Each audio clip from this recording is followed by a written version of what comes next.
Yeah, and Mercedes, this could be a challenge for this president. That's right. Because of what you and Mitch have both said, which is people expected him to come in and be much more of an isolationist than he has been. And Iran specifically, as I've been talking to my White House sources, I mean, is kind of his white whale. He is not a foreign policy hawk on a lot of issues, but Iran is one where he is a little bit more hawkish. He's been saying this, that he doesn't want to see them get a nuclear weapon since like 2011 or maybe even before that. I have some reporting this week with my colleague Nahal Tusi that the White House is debating not just, you know, strikes, the scale of strikes, but also the sequencing.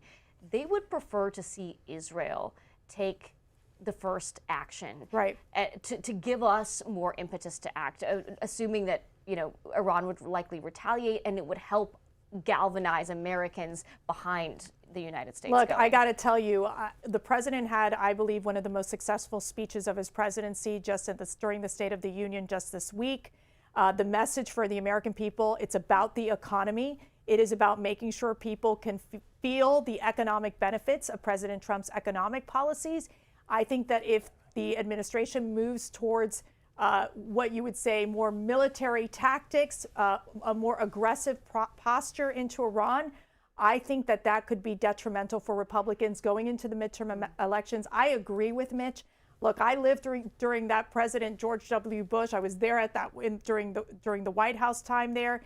It became a very unpopular war quickly. And the thing is that once the United States escalates, I believe Iran escalates. And so I think that there really has to be a pause and serious consideration before taking aggressive tactics or military tactics into Iran. I mean, you are so tapped into the MAGA base. How dangerous could this be for the president politically? I think that the MAGA base will make it very loud and clear to the president that they will not necessarily agree if it becomes a situation that it becomes a prolonged war, which knowing the president, I don't believe he wants to go in that direction. I think that there would be targeted sites that they would look at along with working with our ally Israel to make sure they hit certain areas with ballistic missiles or any more of these nuclear sites that need to be taken out.